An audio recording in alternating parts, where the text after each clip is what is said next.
wanna be more like you. Every day, Lord, more like you. I wanna be someone you shine through, Lord, more like you. I wanna be more like you. Every day, Lord, more like you.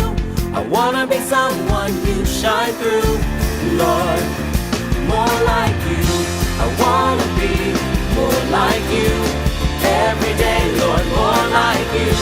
I wanna be someone you shine through, Lord, more like you.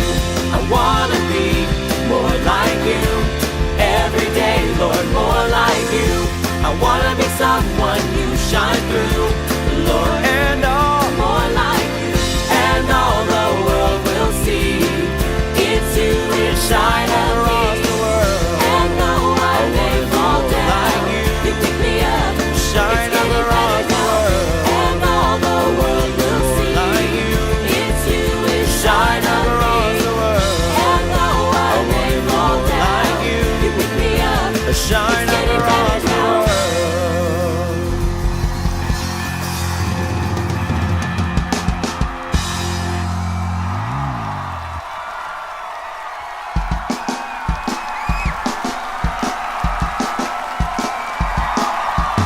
Every time I look to you, I see the world differently because of you. I am free. And every time I look to you, I see the world differently because of you. I am free. 'Cause even though the world passes by, I know your love will never leave my side because of you. 'Cause even though the world passes by, I know your love will never leave my side because of you. I am free. I know your love watches over me to guide me in my everyday because of you. I am free. I know your love watches over me to guide me in my everyday because of you. I am free. Yeah. Even though the world passes by, I know your love will never leave my side because of you. 'Cause even though the world passes by, I know your love will never leave my side because of you. I am free.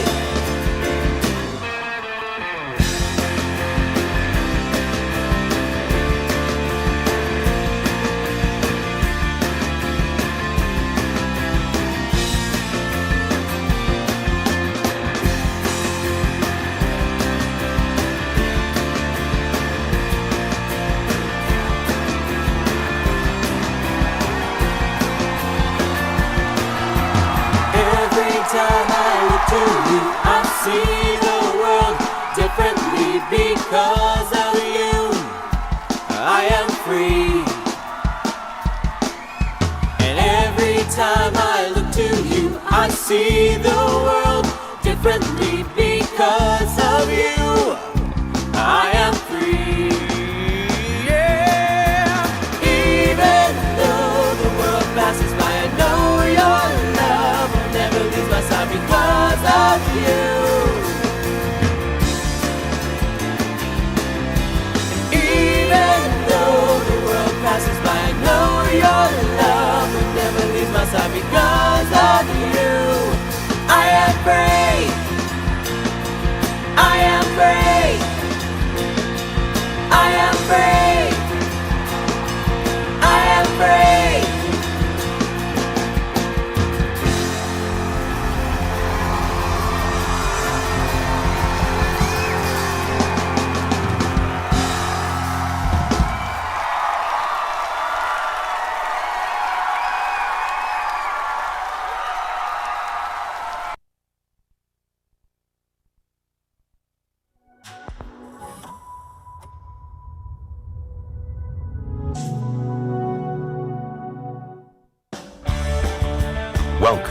Expanding Your Search and Stopping for Directions podcast with Brent Bailey.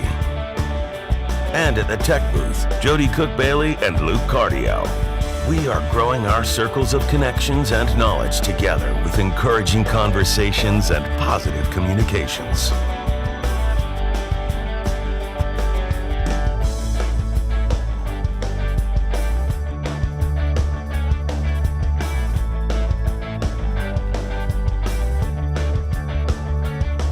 And now, Brent Bailey. Happy Monday after the Super Bowl, everybody. I hope you're having a great day. Here in the Central Florida area, we're still recovering from the Super Bowl last night, and wow, what a game. It is, you know, when we get to the national days today just happens to be National Football Hangover Day, and I'm sure we're all there with me. Joined over at the booth right now by Jody and by Luke, and guys, it's another Monday, and I know that this is always the time that everybody likes to. No, I shouldn't say likes. Everybody has to kind of get back into the swing of things and get back into gear. It's not the weekend anymore. No, definitely not. And so it's been a busy weekend too. It is. Yeah. Did you what foods did you have last night? What were you eating? Wings is a staple. It usually is, yeah. It's actually number one. Chips and salsa. And cheese dip. Yep. Absolutely. Made some cheese, beer cheese soup last night. So anyway, I let us know in the comments below, what was your favorite meal during the Super Bowl last night? Or snack. Right. It's like a bunch of snacks that turn into. I really wanted some. I really wanted some Keith Neighbor bratwursts, but didn't really get to do that. What's your favorite thing to eat? Period? No, on the Super Bowl. Oh, on the Super Bowl. No, not period. You'd probably give me a list of, longer than my arm. All right. Let me pull out the scroll. Yeah, I think in recent years, my favorite thing has become soup. I really like to eat soup on the Super Bowl. So. Yep. Anyway, it's good stuff. Yeah. So I hope you're progressing and recovering and back into the swing of things. We have got a great show for you today. I have author of a brand new book entitled "Lead Like a Woman." Deborah Pegeus is with us today, and I'm telling you, you are in for a treat. You're gonna want to take out your notepad. Go ahead and get it started right now. Yeah, and share this. Yes, click that share button down below. You should always be sharing it. That's right. But, you do not want to miss out, and you don't want definitely your friends do not want to miss She's out. Great. So, speaking of food, you guys, a couple things that I thought was really kind of cool. Taco Bell has rolled out a $5 build your own cravings box. So for $5 you can pick any of the three of their normal menu items, and stick them in, whatever three you want, and a drink for $5. Yeah. In these uncertain times right now, it's great. That is great. It's awesome. Great price. Pick all the carbs you want. Yeah, that's right. Yeah, exactly. What would your 3 favorites be? I haven't really been going to Taco Bell that much recently. You have to have somebody buy it for you. Yeah. Usually it's like crunchy taco. Let's see. I like bean cheese burritos, a classic, and Crunchwrap Supreme. Those are the 3 things. The thing I have always said about Taco Bell. Taco Bell is the best thing for a budgeted person to eat on. You can have change in your ashtray. Or cup holder. I guess it's cup holders now. They don't have ashtrays in cars anymore. Yeah, in your cup holders, and you can go through and get at least a taco or something. And I used to tell youth ministry students when I was a youth pastor and teaching other youth pastors how to do it, the best place you can go meet kids is at Taco Bell, because Friday, Saturday, 9:30, 10 o'clock before they go home, they swing through there and empty out their cup holders. Isn't that crazy to think that people used to smoke in their cars? That's crazy. Now they vape in it. Yeah, but think as you drive up and they roll down the window and this whoosh comes out the side. It's like, oh my God, the car's on fire. So can you imagine a cigarette right there and then the whole car's just full of smoke? Yeah, that's nasty. Yeah. Anyway, here's something else pretty cool. McDonald's has unveiled that the Shamrock Shake has returned. It has. Until we get to, yep. So your favorite green minty milkshake is back. I've So never had that. it's pretty good. Really? Not bad. I mean, Okay. their milkshakes aren't great anyway, but you know. Who it's makes your favorite milkshake? Let's start down that. I'd path. say himself. I do make a good He does milkshake. I make really a do. good But I would say if I'm going to go somewhere, there is a place in Coal Grove, Ohio. There used to be one in my hometown, but they tore it down. The only one left is in Coal Grove, Ohio. It's called L&J's, and they make a peanut butter milkshake that is just... So good, right? Okay. So, Jody, what's going on around the country today? It's National Days today. National Iowa Day. Of course, it's Monday. Yes. So we got to So talk about congratulations. the Hawkeyes today Yeah. and the state that votes first in every election. The Yep. caucuses are held there, and corn. Corn, a great, I wanted to say planter, farmer. Yes, it is. Lots It of is. corn. So There. happy So, Iowa Day. It's also Boy Scout Day, It right? is Boy Scout Day, and the Boy Scouts started in 1910. Wow. Yeah, and so if were you guys Boy Girls Scouts can be now? a No. Boy Scout. I was now. not. I didn't think you were. The girls, it's co-ed now, right? Boy Scouts is co-ed now. Yes. Oh, is it? I Yeah. always thought the Girl Scouts and the Boy Scouts were the same organization, So did but they I. are not. And they're not. They're not. No, because I don't think the Boy Scouts sell cookies. Well, but I just thought Boy that Scout it was cookies. I thought it was they were the same organization and it just had different, but they're not even the same corporation or Yeah. anything. So Yeah. Boy Scouts sold cookies. They'd be covered in like dirt and sand. always be prepared. You know what? It is That's a great the Cub organization Scout and Boy because Scouts honor. it does. It helps boys as they're growing up to be prepared. The things that they teach, but also to be respectful and generous and really respecting. And you those. got to earn all those patches of things that you Yeah. can do. It really does help you to become a couple things. Of course, we would be remiss if we did not talk about this. It is Black It is History Black Month. History Yes. Month. Yes. And that's it's so fitting that we have Deborah on today. Deborah is an African American, but She she is not just No, she's labeled to being a woman or to be even a black woman. Right. Deborah is a leader amongst leaders, and so She we're going to is. get to her in a She little really bit. But a is. couple of people that we do want to talk Yeah. about today in Black History Month. Most people don't know that the 3D television was invented by an African American young Yep. lady named Valerie Valerie Thomas in 1980. Yep. That's pretty Why cool. did they wait so long to get it into our hands, though? Yeah. That's what I You want to wanna know. show What a was picture? Sony and all those companies doing? Holding on to that. Yeah. She had invented that in 1980, got the patent on it, and so she is. And then the other one we were going to talk about is the lady who invented the spatula, right? Yes. Let's get a picture Are we going of to her. throw pictures up? Yep, Okay. yeah. All right, here we go. Anna That- M. Mangan? Mangan is Yeah. African woman who invented the pastry fork Yes. or a spatula Uh-huh. in 1891. I believe she was Crazy. like 15 when she did Yeah, it. look or how something young like she that. looks. Yeah, look at that high quality picture. I mean, it was the 1800s. That's so true. It's let's show a amazing we picture. even got a picture. Yeah, I wasn't talking about her picture. I was talking about the pixelated version that we got up there. So, Yeah. Oh, here's Valerie. all right, and Valerie. there she is. So they both Coolest hairstyle ever. the Absolutely. coolest. Absolutely. they both created and invented just absolutely just unbelievable Stuff that we stuff. are enjoying immensely today. Yes.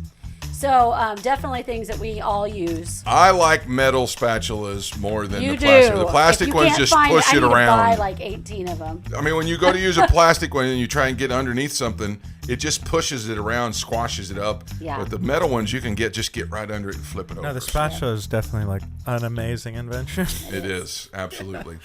Well, that's what's going on around the country today. And right now, let's get into our guest, Deborah Pegeus, Pege, and let's expand your search.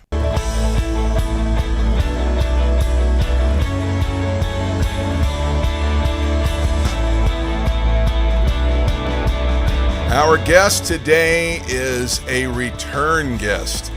We've been around long enough now that we're starting to bring back some of our favorites. Deborah is a global speaker and best-selling author. She's authored over 18 transformative books. She has over 2 million of those books have gone around the world. She is a certified public accountant, has an MBA. She is a certified John Maxwell leadership coach and a Bible teacher. She is a frequent guest on major radio, TV, and other media platforms. Of course, she's been a guest on here before. She is a former MCA and Universal Studios vice president. She's an astute businesswoman, has played the key role in several news-making transactions, including the development of financial projections for the startup and wildly successful Magic Johnson theater chain. She and her husband, Darnell, live in Southern California. They've been married for over 41 years, and now she has written a brand new book. It's called Lead Like a Woman. Talk about relevant. Please welcome to the program today, as a return guest, Deborah Pegeus. Hi, Deborah. So good to have you back. Fred. Thank you so much for having me. How have you been doing since we saw you last? Just exhilarated with all the things that are going on in the world of women. Yes.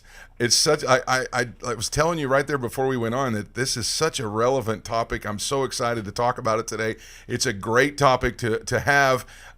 So part of your story is moving from being a Southern maid, which there's all kinds of images that go through your head when you think of that. But you become a successful corporate executive, then a businesswoman, and now a best-selling author. So how did you get motivated and stay motivated to go through such a journey? Well, two things. I was valedictorian of my high school, and you'd have to understand, having grown up in the South, what a big deal that was. That was in 1968, 4 years after the Civil Rights Act of 1964, when they integrated the schools. So I had some momentum going forward, and I just wanted to really represent the race, because a win for me was a win for the race. And but I also started studying the Bible at about 7th grade and started to memorize scriptures. And I knew that the sky was the limit based on the scriptures. And I was anxious to test that. Yeah. Wow. That's, such a tremendous, powerful testimony. 1968, that was some very turbulent times in our country. And it's very similar, I guess, in where we are right now. And so now, not only are we seeing some of the attention that's long overdue to the racial side of things, but now we're also crossing the barrier to the sexes. And your book, Lead Like a Woman, is so awesome. You talk about 12 inherent traits that women generally possess, and it makes them strong leaders. So what are a couple of them that you could share without giving everything away in the book? Well, it's okay, because I'm really excited about that. When I start to study the Bible and saw that in the Garden of Eden, God told Adam and Eve to go and populate the earth and to subdue it and all of that. He gave them the commission. So it's about men and women working together. And so, but somehow or another, over the course of time, it looks like we relegated leadership to just men. But in the book, I talk about these 12 traits. And one of the ones that we are just most commonly known for is being collaborators. I mean, that's the thing now. Collaboration is the new competition. And women are natural collaborators. We love teamwork. We believe that together we all accomplish more. So being a collaborator. And here's the deal. I'm teaching people that when you bring these traits to the table, you have to manage them, because you have to embrace them as primarily feminine traits, but they work. But they work if you don't mismanage them. So you can take one to the extreme, stop collaborating, and start not even making a decision until you have all consensus, and that's a bad thing. So also, we are nurturers. We know how to nurture people's personal development, and people are more engaged. All of the studies show that when you have a woman on board, on the board, or you have a woman in leadership in a corporation, their profits are about 15% higher than companies that don't. Yeah. So it's good. It's good for the company. It's good for the country when we put women in leadership. But those are a couple of things we do. We nurture, we collaborate, and of course we're intuitive. So, we got that sixth sense that says, this is the route we should take. So we can just nurture all of that. We can bring that to the table. Here's my deal. Bring your full womanhood to the table, unapologetically. We don't have to manage like men. We can work with men, and we certainly don't want to bash them. We have the mandate together. And so that's my soapbox now. and that's so great to hear that, because there are some folks that have actually feared that, because I know there's a lot of talk about, getting rid of the masculine side of things, but to hear, a strong woman such as yourself talk about the both gifts together working the way they're supposed to work is really how God created it to be. Oh, absolutely. And you know what? And if we find anybody going contrary to that, you're just going to have conflict and these sexual wars, and you just don't have to do that. God set up the plan. Let's just follow the plan. I love it. I love working with men, and I interviewed several men for the book to get their feedback. I want to make sure it didn't sound like male bashing at all. So we're on board with the men. Amen. That's so awesome. You also talk about 12 tendencies in the book that women have that kind of sometimes when they engage wrong, it sabotages their progress. What are some of those? Well, women, when they've done the studies, when they do all the competencies of leadership, women excel men in like 8 of the 10, 5 to 1 they do. Now, what is that about, though? Except in the area of confidence. So we're going to have to learn to walk in more confidence. I love talking about confidence because I believe that I walk in supreme confidence. I hate that whole concept of self-confidence because it really limits what you do. And so a lot of women don't have the courage to step out beyond their competency. You see, we're more competent than we ever needed to be. We want to make sure that things are right before we even step out and try it. So we got to step back and look at this thing in us that says, maybe I don't deserve to be out front. And I see a lot of women are apologetic about it. I don't want to run anything. Listen, if I'm in charge, I'm running it. Come on now, that's great. But I'm going to run it in a cooperative, collaborative Sure. way. Yeah. And so I want women to really understand this whole concept of confidence. Don't limit your activities. Don't limit your pursuits to your education and your experience, because that's not good. Because when you do that, you're depending on self. But I tell you, Pastor Brent, I have just stepped out in many areas where I didn't even know I could write a book, and I've written 18 books now. I thought I'm an accountant by trade. I thought I could do spreadsheets and financial statements. But you know what? When I showed up at my computer and say, God, what you got? He just began to download. And so I'm really excited about this concept of stepping outside of your comfort zone, doing something you don't really feel like you're good at, and just see what happens. All right. Now, let me just ask you this, because I hear you talking about being confident in some of that and those things, and I'm in wholehearted agreement with you. To me, whoever's in charge, woman, man, it doesn't matter. You need to really be confident in that. But there's some folks that struggle with that, achieving that kind of confidence. I know that there's always something in the back of everybody's head, am I doing this right? But how do you bridge the gap to get over that, to where, okay, I'm a little bit, kind of concerned I'm going to do everything right, to getting to the point where you have that supreme confidence? What's the gap filler? The key is your belief. You see, everything is based on a belief system, all of our behavior. So when you believe and know that you are connected to a God who knows everything. Come on. He knows everything. He's all powerful, and he's always present. There's a fish called the remora, and it attaches itself to the underbelly of a shark, and it feeds on what comes out of the shark's mouth. And I have a picture of one of them, but you just see it going through the ocean, not afraid of anything, because it's connected to something very powerful. So when you know that, you show up with that kind of a mindset that no matter what, God's going to feed me what I need when I need it. And so I don't worry about failure. Even if it doesn't come out the way I expected it, I didn't fail. I just learned. And I also learned to depend on God. I have so many situations where God just showed up on the spot. And so I'm real good at this. When I say good at this, I'm real good at having no confidence. I don't want self-confidence. The Bible says he who trusts in self is a fool. Good. That's Proverbs 28:26. I want everybody to get that. So when I show up with that kind of a mindset, that's the beginning. And so that kind of belief leads me to step out, because I'm not stepping out in my own strength. So good. That is so good. I love the phrasing there. I don't want self-confidence, because then I'm believing in my ability. I know that in my own personal time, I have always run into my limitations. It's my limitations that really hinder everything, isn't it? Oh, it absolutely is. I was in a meeting once. They had called me over to a corporate office of a very big company where I was fairly high-ranking executive, and they asked me questions I didn't know the answer to. But I just sat there and said, "Okay, God, you're on." My mentor used to say, "You're not on the spot. You're just standing in the spot where God's going to use you." And so he reveals with such clarity what I was supposed to say. At the end of the meeting, the man, I will never forget this, he leaned forward in his chair and he said, "Where did you learn all of that?" And I wanted to say, "Right now, right here." That is so true. Yeah, it is. And so that's my expectation now. This God's going to reveal what I need to know. Adequacy doesn't come from us.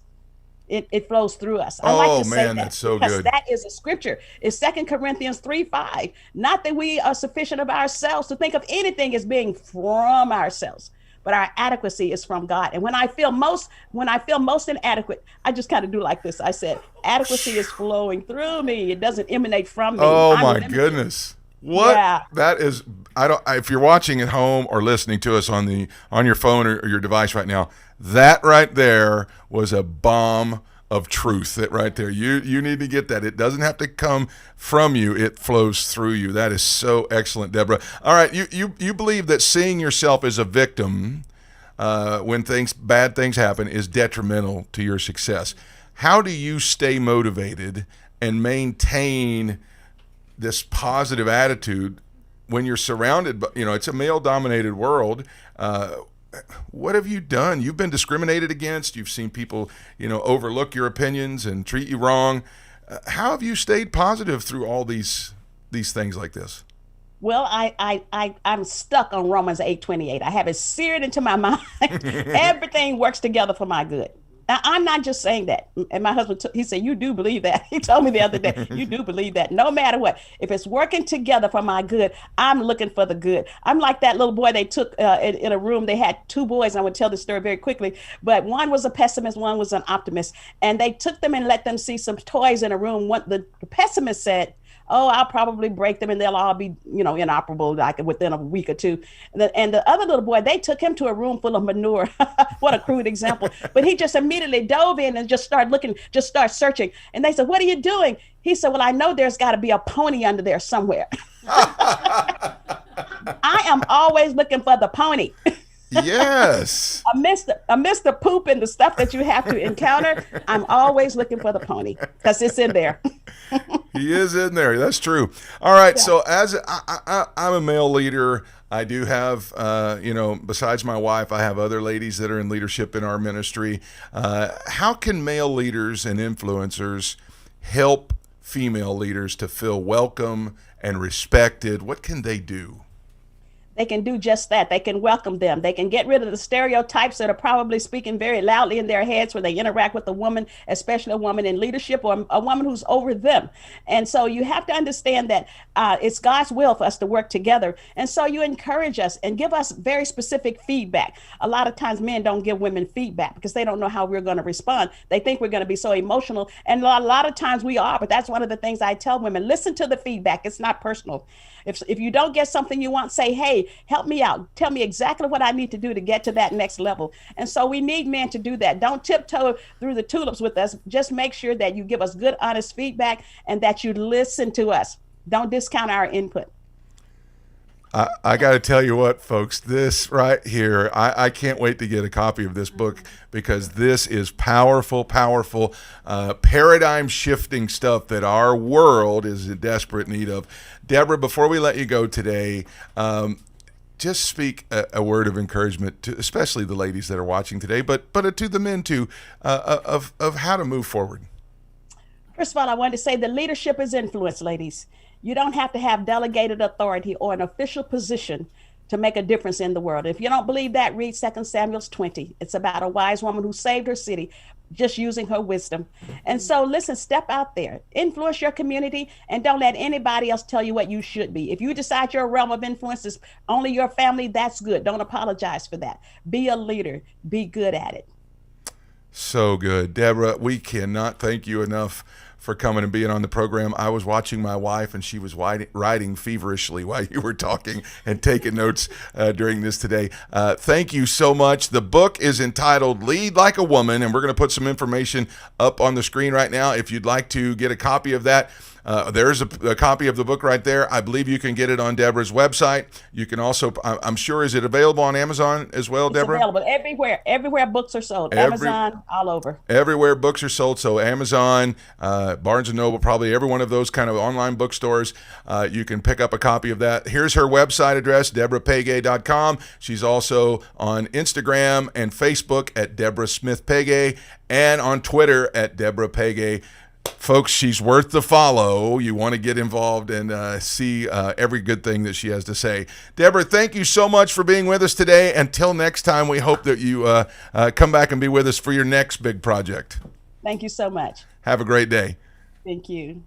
All right, everybody, let's stop for directions.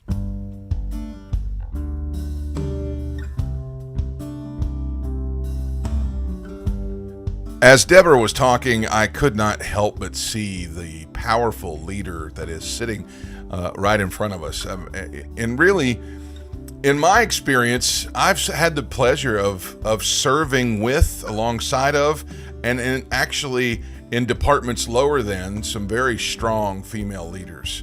My mom is that way. I had the pleasure of working for Lynette Hagen. She was that way. It is something that is refreshing to see women really rising into the roles that I believe God's created them to be in from the very beginning. You know, Paul actually kind of spoke along these lines when he wrote Galatians in chapter 3, verse number 28. He says, "There is neither Jew nor Greek. There is neither slave nor free. There is no male and female, for you are all one in Christ Jesus." And what was he saying by that? Of course, there are differences in the people. A male is different from a female. A Jew is different from a Greek. There have been in our society slaves and free. It's not that those don't exist, but what he's saying by that is there is no reason to treat one another differently. And in a book like this, it's so refreshing to hear and empower women to rise up and be the strong leaders that God created them to be. And the great part about it is men, we don't have to stop being men. We don't have to stop being masculine. We don't have to stop doing what we always do. We should just be doing our part to recognize the gift in the women around us. Your spouse, your coworker, your siblings, your parents, those ladies in your life have so much to offer and so much to give. And it's time for us to recognize that. And let's work together to make this world an even better place and do it the way that God intended. That's going to wrap it up for the show today. I'm so grateful to Jody and Luke for another great show. I want to thank Deborah Pege for coming on and dropping truth bombs amongst us today. It was so great. Make sure you tune in again. We've got more great programs in the pipeline for you. It's going to be a great day. I hope you found what you were looking for as you took the time to expand your search and stop for directions. Have a great day, everybody. Thanks for joining us today. Connect with us on @ExpandingYourSearch on Facebook and Instagram and @ExpandingSearch on Twitter. Relive any of our episodes on YouTube. We're available wherever podcasts are found, including Spotify, iHeartRadio, Apple Podcasts, and Google Podcasts. You can also download the Direction Ministries app on iOS, Android, Apple TV, Roku, and Amazon Fire. Take some time today to expand your search and stop for directions.